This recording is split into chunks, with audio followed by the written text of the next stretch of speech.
nos encontramos ante un momento trascendental en la vida de Abraham. Tras 25 años de espera, la promesa divina se ha hecho realidad en el nacimiento de Isaac, el hijo de Abraham y Sara. Isaac es el regalo divino que hace reír de gozo a sus padres. Es el hijo de la promesa, quien no es el resultado de la capacidad humana, sino de la gracia divina. Sin embargo, es de vital importancia comprender que la historia de Abraham, de su familia, de su descendencia, va más allá de simplemente la historia de una familia en particular. Desde la caída del hombre en el Edén, la enseñanza divina resuena con claridad. La condición pecaminosa del hombre lo incapacita, lo inhabilita para alcanzar la salvación por sus propios medios. Y es por esa razón que tras la caída, la promesa de un redentor fue establecida, aquel que habría de venir. Y en Isaac, en la figura de Isaac, el hijo de la promesa, Dios revela su actuar redentor para la humanidad.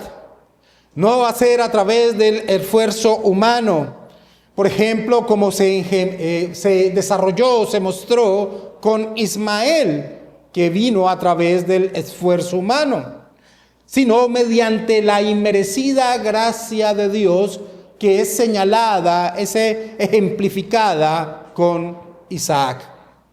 De esta manera entonces el nacimiento de Isaac anunciaba la venida de la simiente prometida, la simiente de la mujer, aquel que poseería la autoridad y la capacidad para destruir las consecuencias que el pecado había traído en el hombre. Pero relacionado con la obra que llevaría a cabo la simiente prometida, recordemos que la promesa que Dios había dado a Abraham cuando salió de Ur de los Caldeos no solo involucraba la llegada de dicha simiente o descendencia, sino también la exaltación de su nombre y la posesión de tierra, la tierra prometida, la llegada al reposo, el fin del arduo peregrinaje. En Génesis capítulo 12, versículo del 1 al 3, recordemos la promesa de Dios a Abraham. Pero Jehová había dicho a Abraham: vete de tu tierra y de tu parentela y de la casa de tu padre a la tierra que te mostraré. Y haré de ti una nación grande y te bendeciré y engrandeceré tu nombre y serás bendición. Bendeciré a los que te bendijeren y a los que te maldijeren maldeciré y serán benditas en ti todas las familias de la tierra. Es por eso que después de que la Escritura nos ha narrado el cumplimiento de la llegada del Hijo prometido de Abraham, no nos sorprende que continúe con una historia que involucra a la tierra, pues Dios le está enseñando a Abraham que Él va a cumplir todo tal cual lo ha prometido. Porque a pesar de la infidelidad del hombre, a pesar de lo que es evidente aún con el mismo Abraham, su infidelidad con Dios, Dios permanece fiel a su promesa.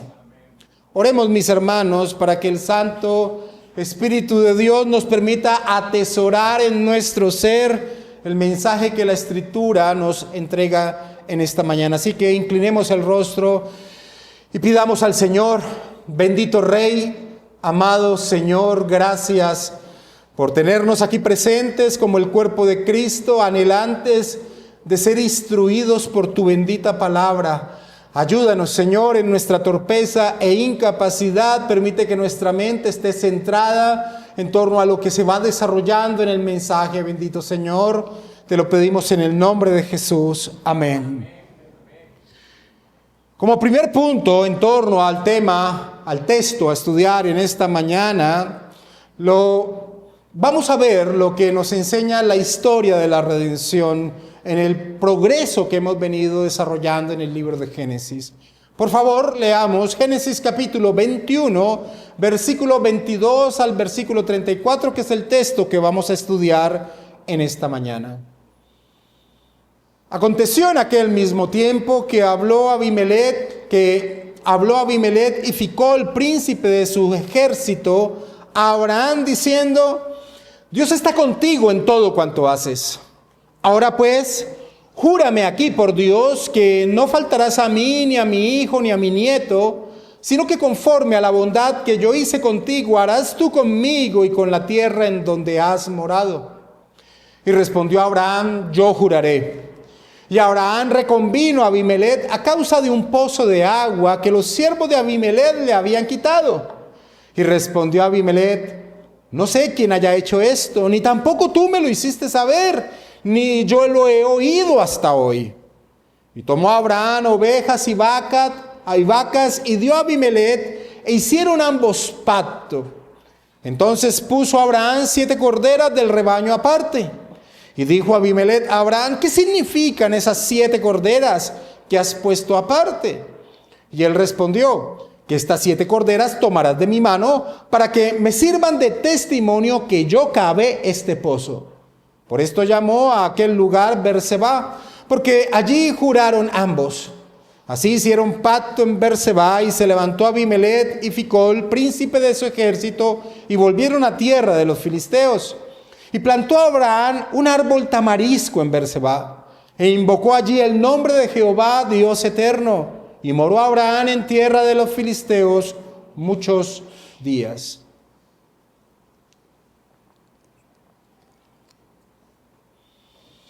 La historia que se nos narra acontece, como señala el versículo 22 al inicio, en aquel mismo tiempo, es decir, cercano a los eventos del destete de Isaac y la expulsión de Ismael y Agar, la madre de Ismael, cosa que estudiamos en la semana anterior. Y la presencia de Abimelech en este relato, el rey de Gerar, nos recuerda 2 cosas. La primera, cómo Dios había protegido la promesa de la simiente a pesar de la infidelidad de Abraham. Cómo Dios había evitado que este rey Abimelech hubiese tomado sexualmente a Sara como su mujer y así haber destruido el desarrollo de la historia en torno a la promesa divina, la simiente de Abraham. Eso es lo primero que recordamos y eso lo estudiamos hace 15 días.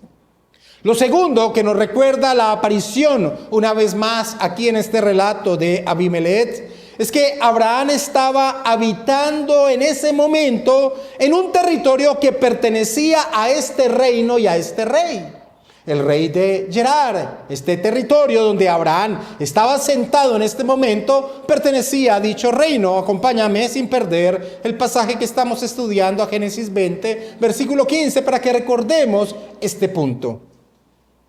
Y dijo Abimelech: he aquí mi tierra está delante de ti. Habita donde bien te parezca. Así que cuando leemos en el versículo 22, teniendo presente que Abraham está habitando en el territorio de este reino, cuando leemos el versículo 22, que Abimelech viene a Abraham con el príncipe de su ejército, Ficol, se crea cierta tensión en torno a las intenciones con que vienen a Abraham. ¿Será que lo vienen a expulsar a él y a su familia de dicho territorio? Ahora bien, esta tensión es inmediatamente quitada con las palabras que Abimelech le da a Abraham al final del versículo 22. Dios está contigo en todo cuanto haces.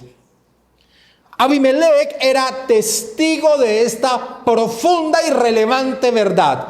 Dios estaba con Abraham. A pesar de las debilidades de Abraham, a pesar de su imprudencia al exponer a su esposa al peligro y de las consecuencias que su engaño trajo sobre todo un reino, a pesar de eso, Dios estaba con Abraham. Dios en su soberanía había elevado a Abraham a una posición de autoridad, aún en medio de ese reino. Lo había señalado como su profeta, un instrumento de bendición, cuyo ruego en oración, como estudiamos, había traído sanidad y favor al reino de Gerar.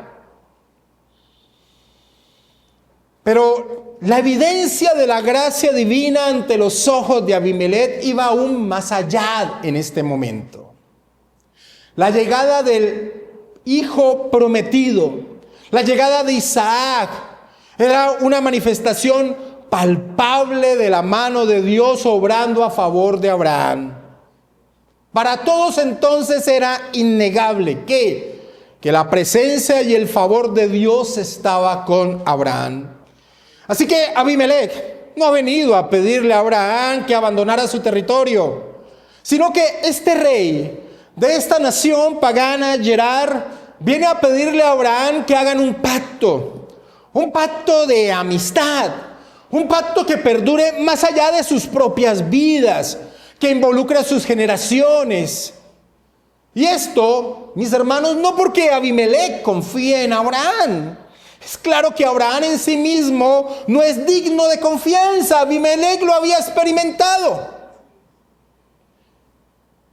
Pero el que sí es digno de confianza, y Abimelech había sido testigo de ello, era el Dios de Abraham. Versículo 23 y versículo 24 de Génesis 21. Ahora pues, júrame aquí por Dios, que no faltarás a mí, ni a mi hijo, ni a mi nieto, sino que conforme a la bondad que yo hice contigo, harás tú conmigo y con la tierra en donde has morado. Y respondió Abraham, yo juraré. Es importante no pasar por alto, como lo vimos hace 15 días atrás, que Dios también estaba corrigiendo a Abraham en torno a esta creencia que él tenía. Abraham creía que todas las naciones paganas serían contrarias al Dios que Abraham profesaba. Recordemos esto ahí en Génesis 20, versículo 11, en lo que estudiamos hace 15 días. Ciertamente, pensaba Abraham, no hay temor de Dios en este lugar. Pero Abimelech y el reino de Gerar eran el ejemplo de que esto no era así. Es más, al ver lo que estudiamos en el capítulo 20 y el actuar de Abimelech en ese pasaje, nos queda el cuestionamiento viendo la respuesta de Abimelech en lo que estudiamos hace 15 días en el capítulo 20. Y viendo esta actitud de Abimelech ahora viniendo con el príncipe de su ejército a pedir pacto de amistad con Abraham, nos queda el cuestionamiento de qué tan cercano estuvo Abimelech de confiar en la promesa que Dios le dio a Abraham, que involucraría la venida de la simiente que sería bendición para todas las naciones de la tierra. Nos preguntamos, ¿qué tan cercano estuvo de confiar entonces en las buenas noticias, en el Evangelio? Porque recordemos, mis amados hermanos, que como el apóstol Pablo enseña, esa promesa que Dios le hace a Abraham de que en él serían benditas todas las naciones de la tierra, es la exposición del bendito evangelio. Así lo expresa el apóstol Pablo en Gálatas capítulo 3, versículo 8. Escucha lo que dice Pablo. Y la escritura en Gálatas 3:8, y la escritura previendo que Dios había de justificar por la fe a los gentiles, dio de antemano la buena nueva, el evangelio, a Abraham diciendo, en ti serán benditas todas las naciones. Así que al ver la actitud de este rey temeroso ante el actuar divino en torno a Abraham, ahora que este rey es testigo de la venida de Isaac, nos queda la pregunta, nos queda el cuestionamiento, ¿qué tan cercano estuvo este rey en torno a confiar en las promesas que le habían sido dadas a Abraham? Gordon Wenham comenta, sorprendentes son los comentarios de Abimelech sobre el futuro. Se preocupa no solo por sí mismo, sino por sus descendientes y por la tierra en la que habita Abraham. Parece dar por sentado el continuo éxito y la fuerza de la familia de Abraham. Su actitud expresa una fe implícita en las promesas dirigidas a Abraham, por más pequeñas que fueran las señales en ese momento. ¿Cuál? Un pequeño niño. Termina señalando Wenham. Dios, fiel a su promesa de exaltar el nombre de Abraham, coloca a Abraham en esta petición de pacto que hace Abimelech en una posición, si no superior, por lo menos en una posición de igualdad ante este rey de Gerar, aún siendo Abraham un peregrino en las tierras de este rey. Dios, fiel a sus promesas de exaltar el nombre de Abraham, lo coloca a un nivel, si no superior, por lo menos al mismo nivel del rey al que pertenecen esas tierras en las cuales Abraham estaba peregrinando. De allí que entonces Abraham aproveche y le presente una queja a Abimelech antes de que el pacto se lleve a cabo. ¿Y cuál es la queja? Bueno, un pozo de agua que Abraham y sus hombres habían cavado les había sido arrebatado por manos de siervos de Abimelech. Ahora, esto debemos entenderlo en el contexto de lo que significaba el líquido vital en medio de un área desértica. El líquido, el agua, un pozo era señal de vida, de posibilidad de permanecer con vida. Abraham era un peregrino. Abraham no era poseedor de nada en ese territorio. Era un extranjero en esa tierra. Su supervivencia dependía del líquido preciado. En medio del peregrinaje en tierras extranjeras, el agua proveía algo vital en torno a la subsistencia. Ese pozo proveía el líquido vital. Abimelech, ante la queja de Abraham, se muestra sorprendido. No conocía este hecho. Por eso, una vez más, como ya había acontecido en la historia anterior, cuando Abraham había callado que Sara era su esposa, por eso una vez más Abimelech va a reprochar a Abraham, le va a reprochar que no le hubiese puesto al tanto de esta verdad. Versículo 25 y versículo 26. Y Abraham reconvino a Abimelech a causa de un pozo de agua que los siervos de Abimelech le habían quitado. Y respondió Abimelech: no sé quién haya hecho esto, ni tampoco tú me lo hiciste saber, ni yo lo he oído hasta hoy. Y después de haber presentado dicha queja, y seguramente con la palabra de Abimelech de que resolvería esta situación, entonces entran en pacto, versículo 27. Y tomó Abraham ovejas y vacas, y dio a Abimelech, e hicieron ambos pacto. Literalmente, la expresión que nosotros leemos en Reina Valera, e hicieron ambos pacto, es la expresión común cuando se entraba en pacto. Es decir, la expresión literal es: cortaron un pacto.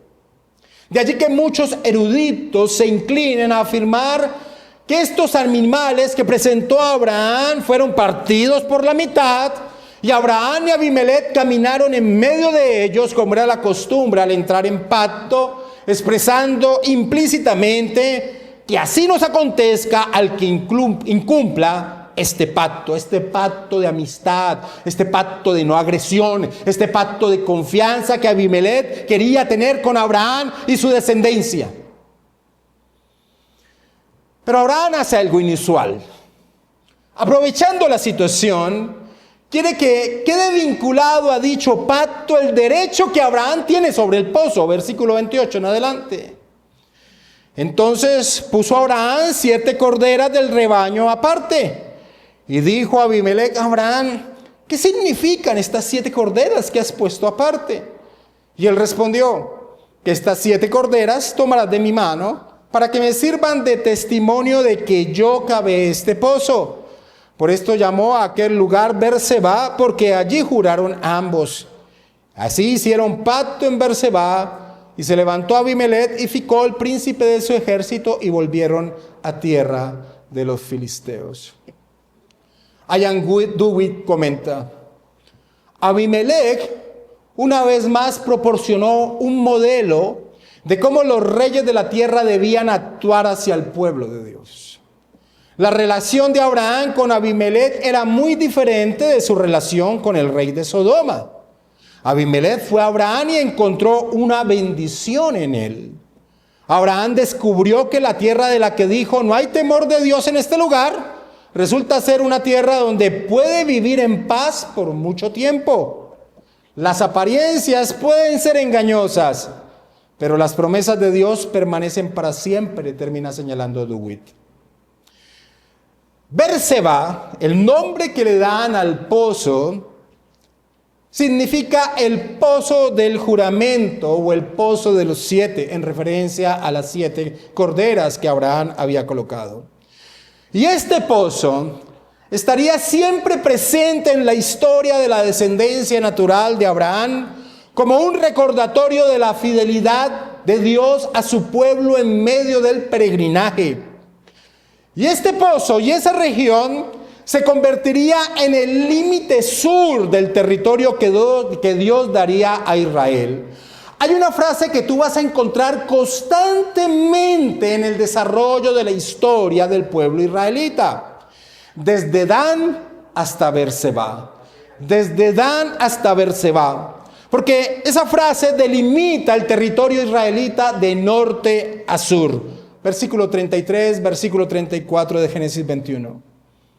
Y plantó Abraham un árbol tamarisco en Berseba, e invocó allí el nombre de Jehová, Dios eterno. Y moró Abraham en la tierra de los filisteos muchos días. Mis hermanos, podemos leer esta historia muy rápidamente. Es más, yo creo que todos estamos expectantes a llegar a Génesis 22, a la prueba máxima de la fe. Pero hermanos, la trascendencia de este instante que narra este pasaje que estamos estudiando en la vida de Abraham, la trascendencia en torno a la promesa divina, se manifiesta en su acción. Transforma aquel lugar junto al pozo en un espacio de adoración. Hemos visto la pauta que ha tenido Abraham desde la llegada a Canaán. Hemos visto cómo ha ido a los territorios y a través de formaciones de lugares de adoración ha tomado espiritualmente, podríamos llamar así, dichos territorios. Con ese propósito, Abraham planta un árbol tamarisco. Un árbol tamarisco es una especie que puede alcanzar una altura considerable de hasta 10 metros. Porque como señalan algunos estudiosos, la plantación de árboles poseía una significación análoga a la construcción de un altar. Así que con esta acción, Abraham toma posesión espiritual de este territorio junto al pozo del juramento, el pozo de Berseba. Y es que, hermanos, el símbolo de estar bajo el refugio de un árbol al lado de una fuente de agua se va a convertir en la expresión, en la muestra de estar bajo el cobijo divino de la vida de Dios en torno a su pueblo. Acompáñame a dos pasajes evidentemente claros que los conocemos en torno a lo que significaba un árbol junto a una fuente de agua en torno al caminar del pueblo de Dios en relación con su Señor. Jeremías capítulo 17, versículos 7 al 8.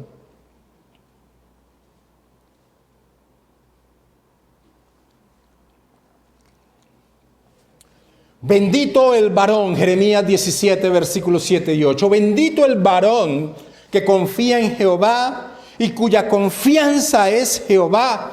Porque será como el árbol plantado junto a las aguas, que junto a la corriente echará sus raíces y no verá cuando viene el calor, sino que su hoja estará verde y en el año de sequía no se fatigará ni dejará de dar fruto.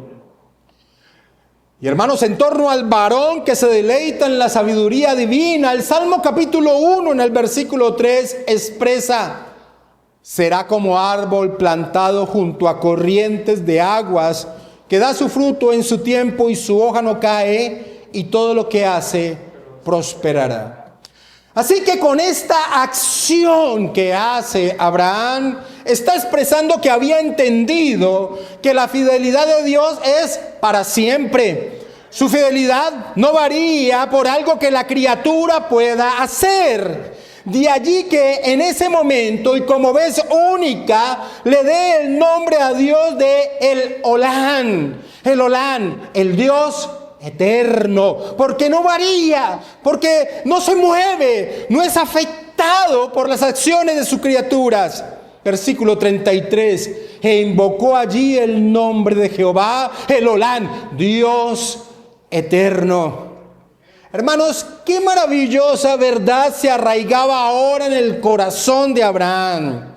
Dios no varía, hermanos, por las acciones de las criaturas. Dios es impasible, Dios es inmutable. Abraham pudo repetirse a sí mismo: Dios es fiel a sus promesas, Abraham. Nada impedirá que ellas se cumplan, ni tu infidelidad, ni los factores externos, nada. Eso era lo que estaba arraigándose ahora en el corazón de Abraham. Así que Abraham pudo en ese momento comprender que sin dudas, su descendencia poseería el reposo divino. Wenham comenta: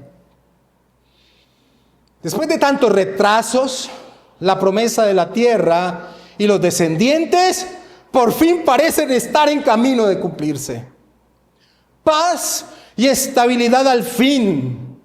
La vejez tranquila es un signo de la bendición de Dios, pero termina señalando Wenham, pero es una pausa antes de la tormenta.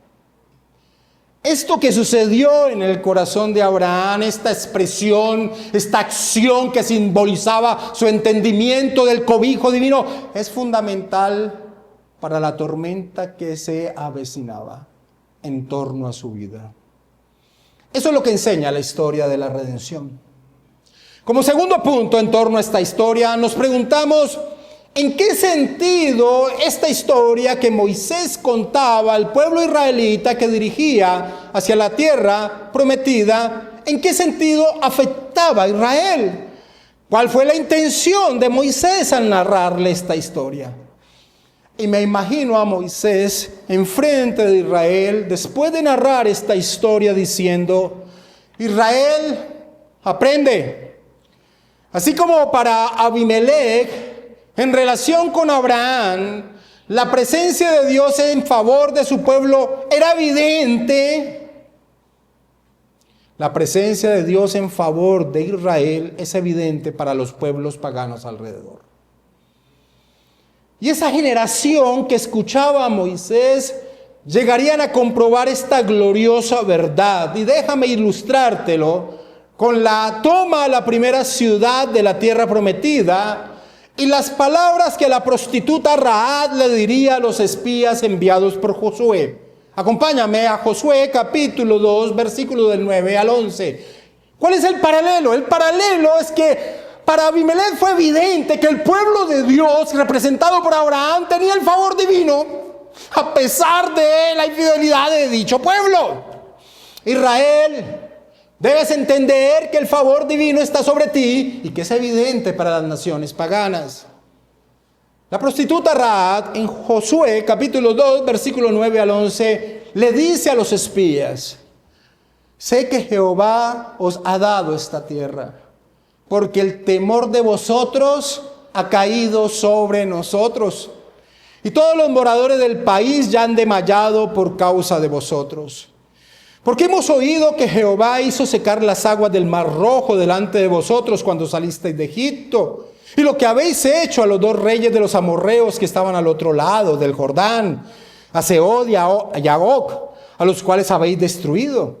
Oyendo esto, han desmayado nuestro corazón, ni han quedado más aliento en hombre alguno por causa de vosotros, porque Jehová vuestro Dios es Dios de arriba en los cielos y abajo en la tierra. Así que esta historia llenaba a Israel de seguridad en torno a la obra que tendría que llevar a cabo de tomar la tierra prometida. Además, esta historia también le enseñaría a Israel, tenía que aprender a estar también siempre atentos a ser favorables con aquellos que respondían con temor ante el Dios de Israel, como Abimelech. Israel no podía olvidar que su elección tenía el mismo propósito que le fue señalado a su padre Abraham: ser bendición para las naciones de la tierra.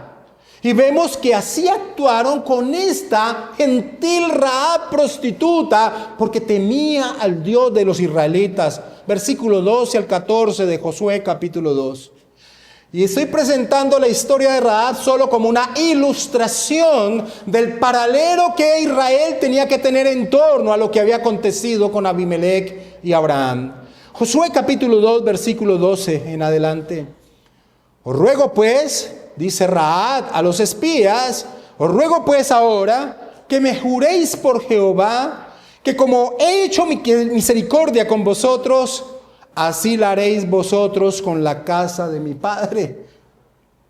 De lo cual me daréis una señal segura, y que salvaréis la vida a mi padre y a mi madre, a mis hermanos y hermanas y a todo lo que es suyo, y que libraréis nuestras vidas de la muerte. Y ellos le respondieron: nuestra vida responderá por la vuestra, si no denunciaréis este asunto nuestro, y cuando Jehová nos haya dado la tierra, nosotros haremos contigo misericordia y verdad.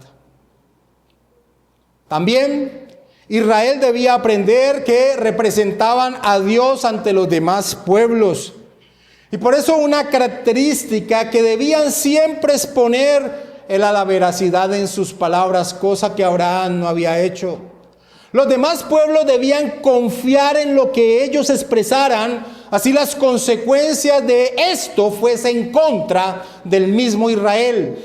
Israel tenía que aprender a que representaba a Dios y tenía que ser veraz en torno a lo que afirmaban. Israel, por medio de Josué, valoró esta verdad. Cuando aún siendo engañados por un pueblo pagano, los gabaonitas, que temieron al Dios de Israel, entraron en pacto con ellos. Y a pesar del engaño, Israel les respetó la vida porque habían colocado su palabra. Veamos este pasaje en Josué capítulo 9, versículo 18 y 19. Los gabaonitas habían creado todo un plan para engañar a Israel porque temían al Dios de Israel y que no querían ser destruidos. Josué 9, 18. Y no los mataron los hijos de Israel, por cuanto los príncipes de la congregación les habían jurado por Jehová, el Dios de Israel. Y toda la congregación murmuraba contra los príncipes, mas todos los príncipes respondieron a toda la congregación: nosotros le hemos jurado por Jehová, Dios de Israel, por tanto, ahora no les podemos tocar. Tendrían que ser fieles a lo que habían señalado porque eran representantes del pueblo de Dios. Israel, como representante de Dios ante los demás pueblos, debía ser fiel a su palabra. Pero Israel también reafirmaría lo que ya había aprendido por experiencia.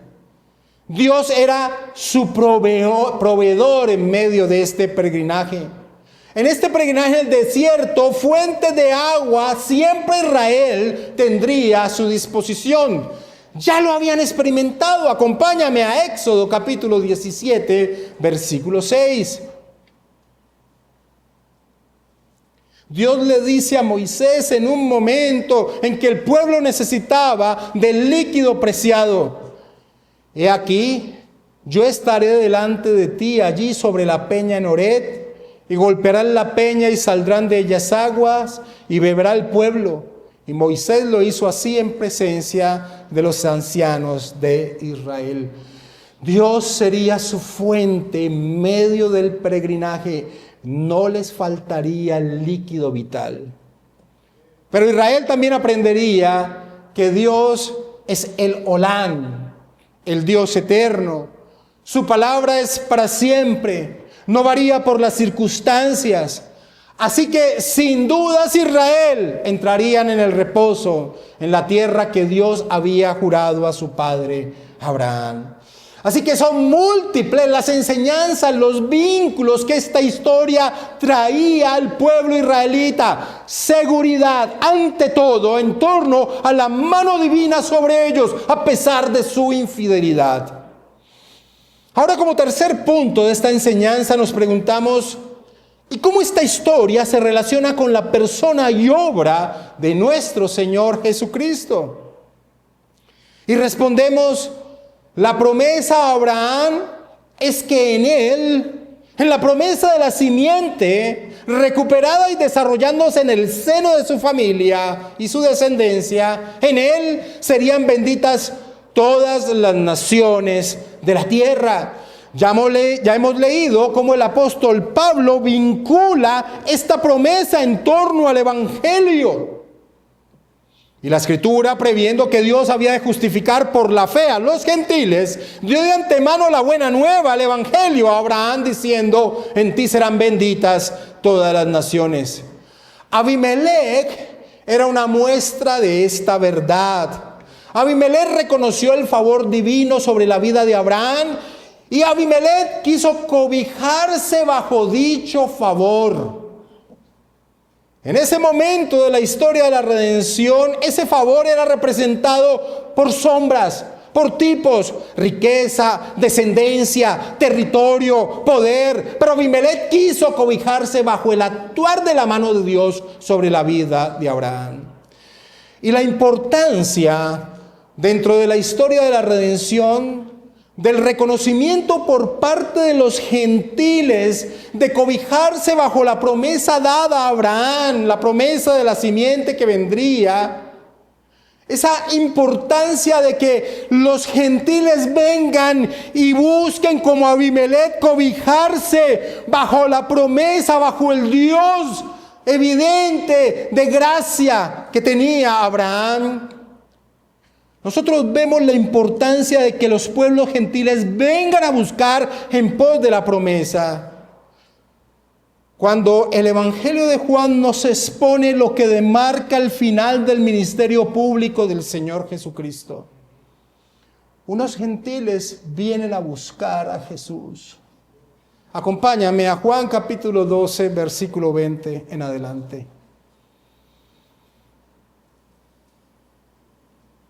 Que unos gentiles vengan a buscar el cobijo del favor divino, así como Abimelech vino a buscar el cobijo del favor divino, así como Rahab vino a cobijarse bajo la protección del Dios de Israel. Se muestra su importancia en el Evangelio de Juan, que en su desarrollo ha señalado: todavía no era el tiempo de Jesús, todavía no era el tiempo, pero cuando unos gentiles vinieron a buscarlos, el Señor Jesucristo va a decir: el tiempo ha llegado. Juan capítulo 12, versículo 20. Había ciertos griegos, ciertos helenos, gentiles, entre los que habían subido a adorar en la fiesta. Estos pues se acercaron a Felipe, que era de Betsaida de Galilea, y le rogaron diciendo: Señor, quisiéramos ver a Jesús. Felipe fue y se lo dijo a Andrés. Entonces Andrés y Felipe se lo dijeron a Jesús. Jesús les respondió diciendo: ha llegado la hora para que el Hijo del Hombre sea glorificado. Jesús es la simiente prometida a Abraham. Jesús es la respuesta de la gracia de Dios ante el juicio en Babel, que dividió a la humanidad en naciones que se desligaron de la promesa. Ahora, con la venida del Cristo, todas las naciones tendrían la posibilidad de conocer las buenas nuevas y podrían acercarse a Él, podrían venir a cobijarse, no bajo un tamarisco, no bajo un pacto temporal, sino bajo el pacto del Olán, el Dios eterno, el pacto eterno de redención. Nuestro Señor Jesucristo, al instituir el nuevo pacto por su obra en la cruz, pone a disposición de todo aquel que cree lo que el Padre prometió en la eternidad. Un pueblo. Como Pablo lo expresa, como Pablo les expresó a los creyentes gentiles en Éfeso. Efesios capítulo 2, versículo 11 en adelante. Mira lo que les expresa el apóstol Pablo a estos creyentes gentiles del Asia Menor. Pablo les dice: por tanto, acordaos de que en otro tiempo vosotros, los gentiles en cuanto a la carne, Erais llamados incircuncisión por la llamada circuncisión hecha con mano en la carne. En aquel tiempo estabais sin Cristo, alejados de la ciudadanía de Israel y ajenos a los pactos de la promesa, sin esperanza y sin Dios en el mundo. Pero ahora en Cristo Jesús, vosotros que en otro tiempo estabais lejos, habéis sido hechos cercanos por la sangre de Cristo. Porque Él es nuestra paz, que de ambos pueblos hizo uno, derribando la pared intermedia de separación, aboliendo en su carne las enemistades, la ley de los mandamientos expresados en ordenanzas, para crear en sí mismo de los dos un solo y nuevo hombre, haciendo la paz, y mediante la cruz reconciliar con Dios a ambos en un solo cuerpo, matando en ella las enemistades. Y vino y anunció las buenas nuevas de paz a vosotros que estabais lejos y a los que estaban cerca.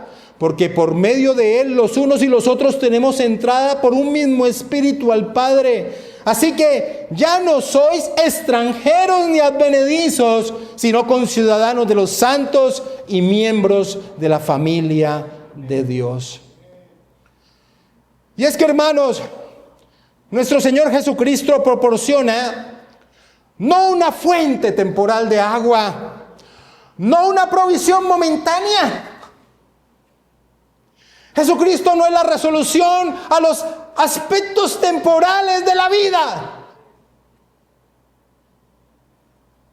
Jesucristo proporciona una fuente vital. Él siempre ha sido esa fuente. La fuente de los verdaderos creyentes en la promesa. Así lo expone el apóstol Pablo en torno al sustento del pueblo israelita en el desierto, en torno a esa roca que fluía agua. Pablo dice en 1 Corintios 10:4, y todos bebieron de la misma bebida espiritual, porque bebían de la roca espiritual que los seguía, y la roca era Cristo. Cristo siempre ha sido la fuente de sostén vital en torno a los creyentes de todos los tiempos. Jesús no es una fuente que calma una necesidad temporal. Él es la fuente agua de vida.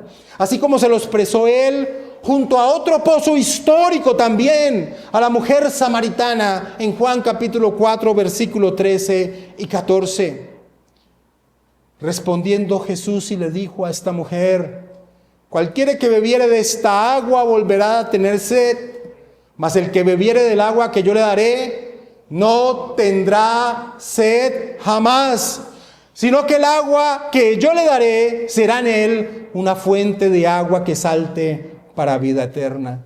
Así que sin dudas este evento de Abraham, de un gentil que viene a cobijarse bajo la promesa que Abraham disfrutaba de la mano divina en favor de él, esta expresión de ese pozo de Berseba bajo o al lado de un árbol que siembra Abraham, sin duda alguna apunta a la obra gloriosa de nuestro Señor Jesucristo, quien abre la posibilidad de que todo aquel que venga tenga vida eterna. Gloria a Dios. Y como cuarto punto de nuestra enseñanza nos preguntamos: ¿qué aplicación trae esta historia para nosotros los cristianos del siglo XXI? Y una primera aplicación de esta historia para nosotros es que así como para Abimelech era evidente que Dios estaba con Abraham, así como era evidente para los pueblos paganos que Dios estaba con Israel, así como sin duda los líderes judíos como Nicodemo reconocieron que Jesús procedía de Dios, para quienes conviven con nosotros día a día, hermanos, debe ser evidente que no somos como los demás. Richard Phillips lo expresa así: el comentario de Abimelech a Abraham plantea la pregunta de si las personas incrédulas que nos rodean son capaces de ver evidencias similares de bendición de Dios.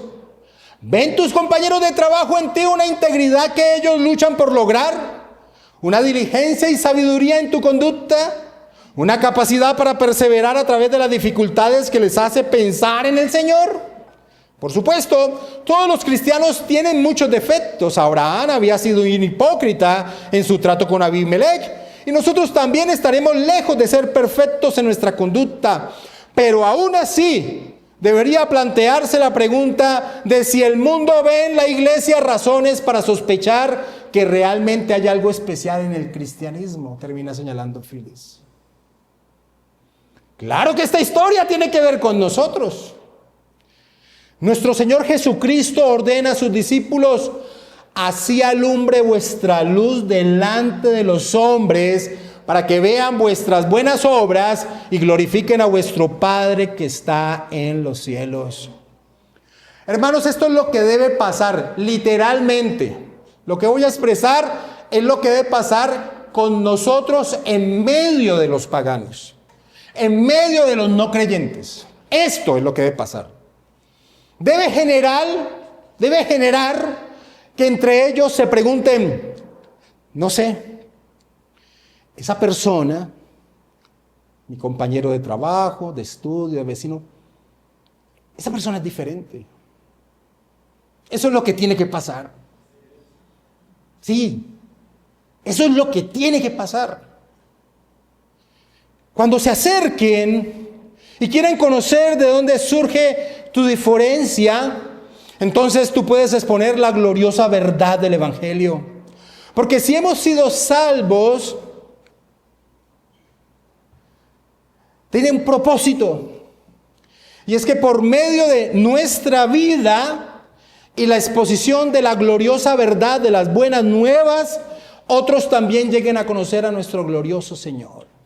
En otras palabras, que tú seas diferente por tu alta moralidad, integridad ante los demás, tiene que ser una fuente que atraiga para que tú aproveches la situación y presentes la gloriosa verdad que todo ser necesita: conocer las buenas nuevas. El apóstol Pedro lo expresa así. Acompáñame a 1 Pedro capítulo 2, versículo 9 al 10.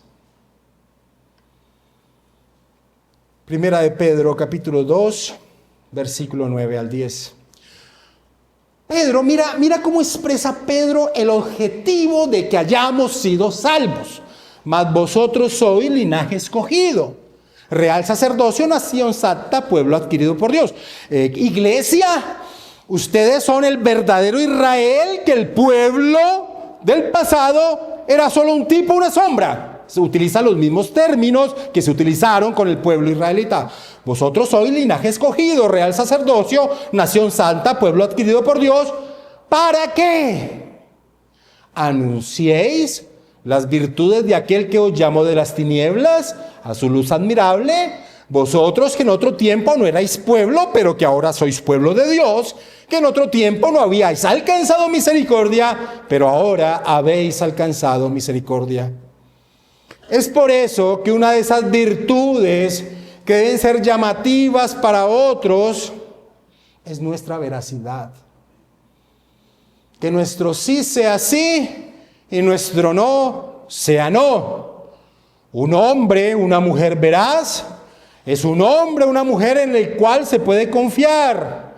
Y ese es un atributo que muchos a nuestro alrededor buscan. Es un atributo que muchos a nuestro alrededor necesitan. Y puede ser el vínculo atrayente para exponerles el glorioso evangelio de Cristo.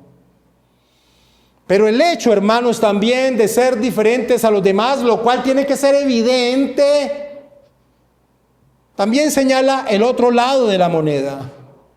Y es que la popularidad nunca será una de las características de los verdaderos creyentes.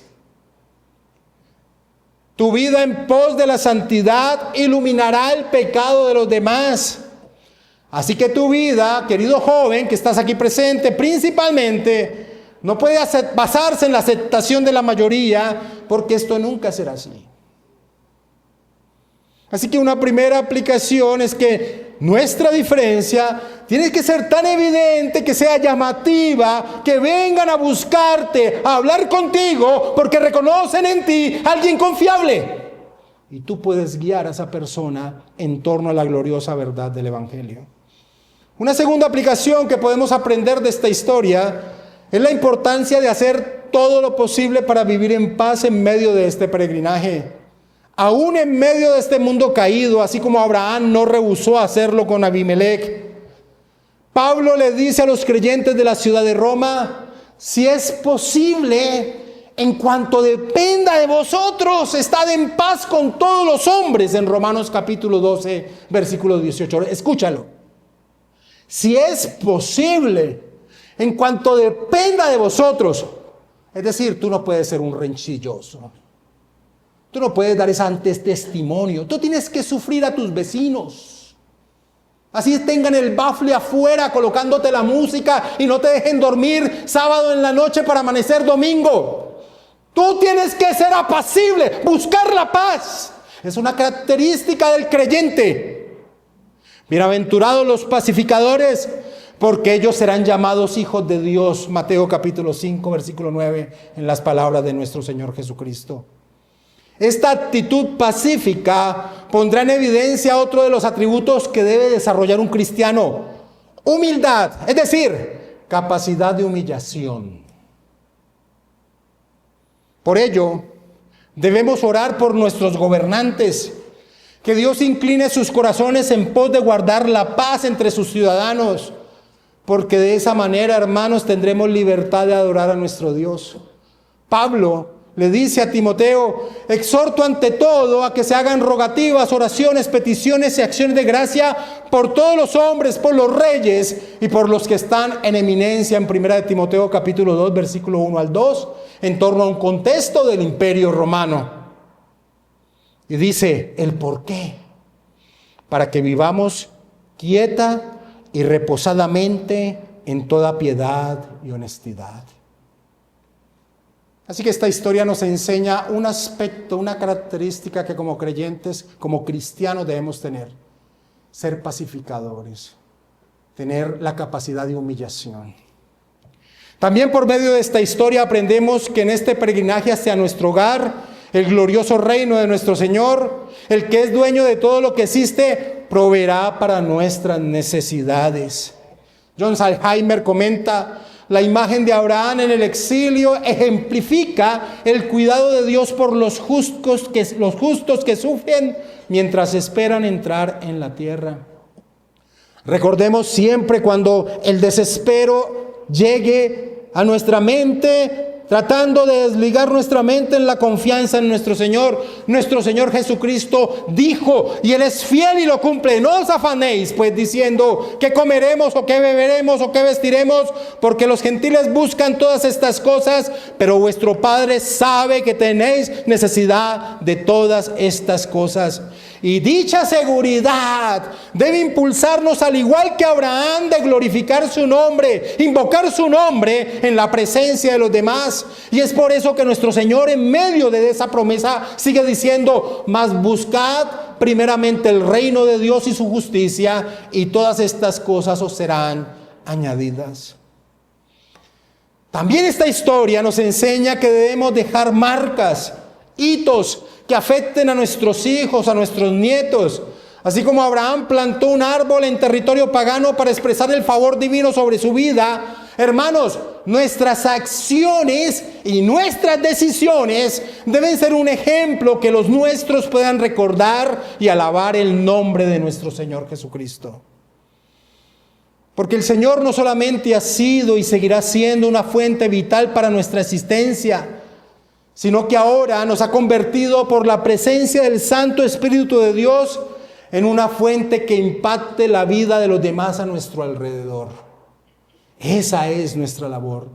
Acompáñame a Juan capítulo 7, versículo 37, para yo no ver la necesidad de ir a un pozo a buscar la fuente vital, sino que ahora entendamos que por la obra del Señor Jesucristo y por su Santo Espíritu en nosotros somos la fuente de bendición para los demás. Juan capítulo 7, versículo 37. En el último y gran día de la fiesta, Jesús se puso en pie y alzó la voz diciendo: si alguno tiene sed, venga a mí y beba.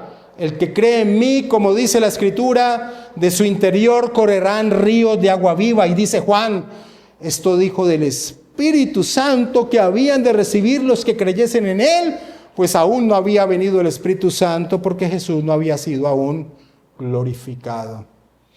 En conclusión, amados hermanos, Esta historia nos enseña que debemos vivir como Abraham en medio de un mundo hostil, confiando en la gracia de Dios, no en nuestro ser, aferrándonos a sus promesas, siendo luz para los demás, invirtiendo en lo eterno, porque nuestro Dios es el Dios eterno, el Olam.